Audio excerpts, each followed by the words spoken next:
Happy Friday, everybody. I hope you had a great week. Today is June 7th, 2024, and this is your Friday planning video. I'm going to start off with all of the book recommendations I received this week. Okay, none. Okay, that's not true. I did receive my first batch of 2 titles. Thank you very much, Karen. I'm going to compile those recommendations before the July 4th holiday and give them back to you. So please send those in. I will share one of my favorites today. If there's ever a handbook for the wealthy, here is one that should be in the running. It is called The Millionaire Next Door by Thomas Stanley. This book will outline the common traits across millionaires. If you still think the new cars and fancy watches are the status symbols, take a read through this book. Before I dig into the fun planning items, I do want to direct your attention to next week and the market ahead. Yes, this will be the focus of Monday's video, but it's worth it to note today, jobs numbers were out today, Friday. Next week will be all about the Fed and inflation. We'll get CPI, we'll get PPI, and we'll get the Fed meeting. So strap in, come back Monday for the update. Okay, before we go too far, I want to remind you of the fact that I do not give personal tax advice, but I am always ready to discuss with your tax advisor all the details of your tax plan and how the overall financial plan fits in.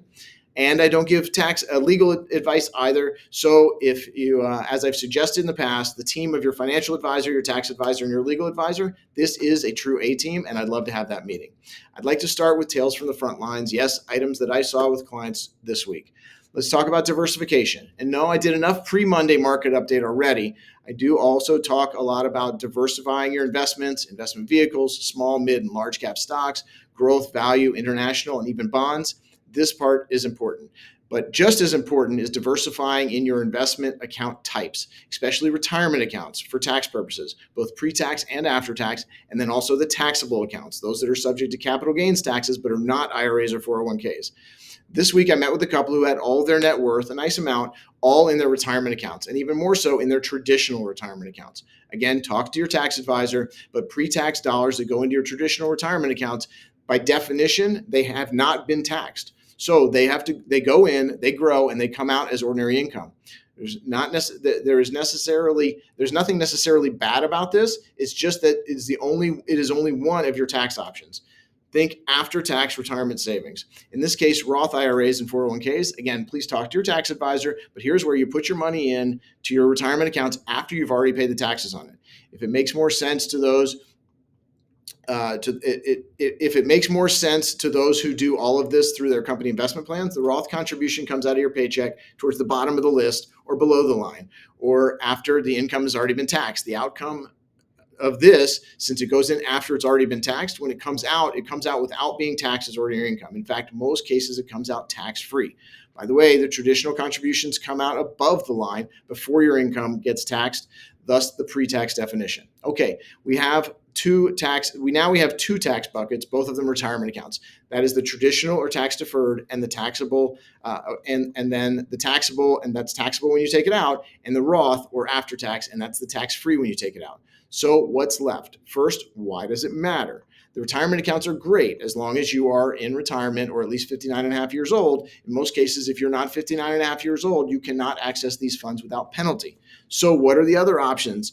Now, I'm not totally suggesting that retirement before 59 and a half is bad. It's not the base case for most people, but for those that dream of this, or even those that just see the need for some access to funds in the years before you retire, the taxable accounts are the other bucket that you may want to work on. I speak a lot about monthly savings plans. This is automatic in most retirement plans, but for those who are either not in those plans or maxing out those plans or just looking for another place, maybe to invest and save with access to the money, taxable accounts are the ones to look at. Again, work with your tax advisor to get a handle on how to maximize your gains without maximizing your taxes. But know that in most cases, especially if you have long-term gains in your investments in this account, you will only pay long-term capital gains taxes, usually lower than your ordinary income rate. Okay, the reasons I bring this up are the following. As we know, there's a lot of tax law news coming in the next few years. We really do not know where the rates will land. Will cap gains be higher? Income brackets expand? So much can happen. And even with yourself, retire, work longer, God forbid, have excessive medical expenses. All of this can put you in a position that one of these buckets is better for you in that year than another. Now, I was just working with a client this week who will be reducing the retirement income from a previous plan later this year. So we're going to talk to her tax advisor to make sure that it works for her. But in most cases, we'll access taxable money this year and only the retirement plan money starting next year when her income bracket should be lower for this ordinary income expense money coming out. As you can see, this is the type of tax planning that's a bit complex and must be done along the way. That is why regular meetings with the whole tax, legal, and investment teams can be a great value to you. For now, remember that as you plan for retirement, there are some great ways to manage not only the investments, but where you put them and how you invest them and how you access them.